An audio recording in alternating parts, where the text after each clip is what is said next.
Hey y'all, it's Anime K-Man, and today I'm going to be reviewing the 11th episode of the Quintessential Quintuplets.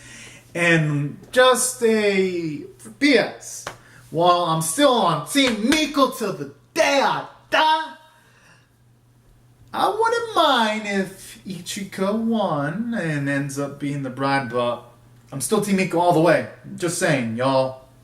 Alright, well, now back on topic now. I thought this episode was pretty damn fine because at the very least, you do get some character development with Ichigo because she's slowly, at least seemingly, realizing her feelings with Futato because her heart's beating when she gets close to Futato, or she ends up in a situation where there's some physical contact. So I kind of like that at the very least, even though she hasn't quite specifically said it in an inner monologue yet or explicitly out loud.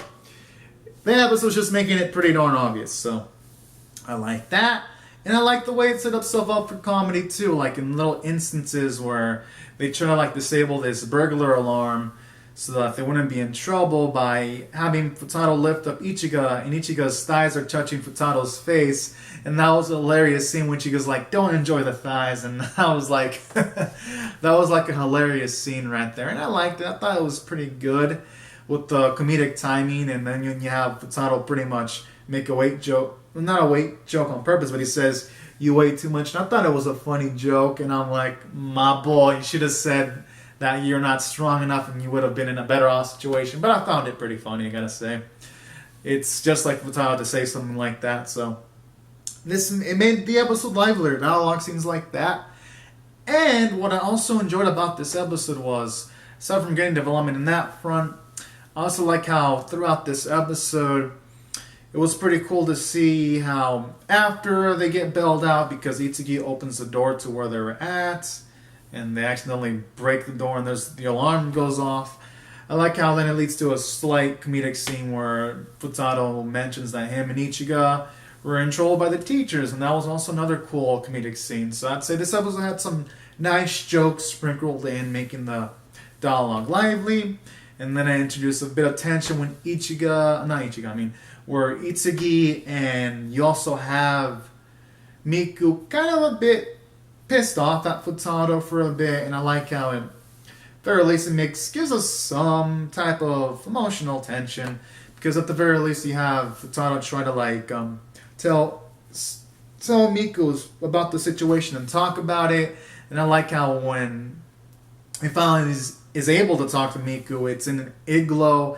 And I like how in this sequence you get some development from Miku because they talk, and then I like how Futato mentions that all the girls, they're fair.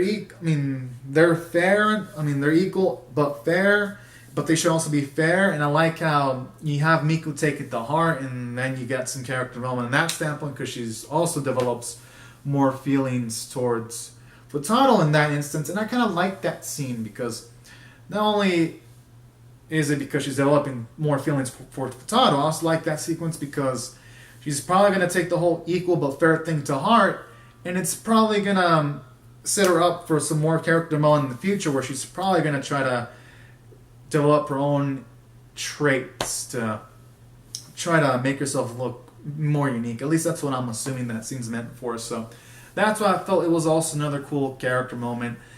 And simultaneously, I like how, from a character standpoint, you have Futato's light slowly biting him back in the ass because there, in one scene, his bandage falls, and then Nino thinks it's Kentaro, and then you have him try to run away so that she doesn't discover that Futato was lying, and then he escapes, but just in time. So I kind of like that. It also leads to some comedic instances and some consequences for lying, because lying usually doesn't get you off scot-free. And that's what I also thought helped elevate this episode. It also made the dialogue a lot funner to see. And that's why I thought it did well from a character standpoint. You had character development and good character moments. And from a story standpoint, I thought it was good. Gave me a few laughs, I gotta say. And I thought I made some decent progression because Ichigo and Futato were out of that building that they were stuck in, at least in the first half they got out. And then it seems like it set the stage for Futato to try to ask for forgiveness or try to explain the situation to Itsuki when he was with Ichigo and all that. So, at the very least, this episode made some progress because at least now Futata's talked to Miko. Miko's not so mad anymore, so it's made some decent progress. And the art animation was actually pretty good. There were some instances that looked that spot on, like it popped. Like when Futata was talking to Miku, there were some instances where Miku was moving and it kind of looked manga-like. So I thought that sequence was pretty beautiful.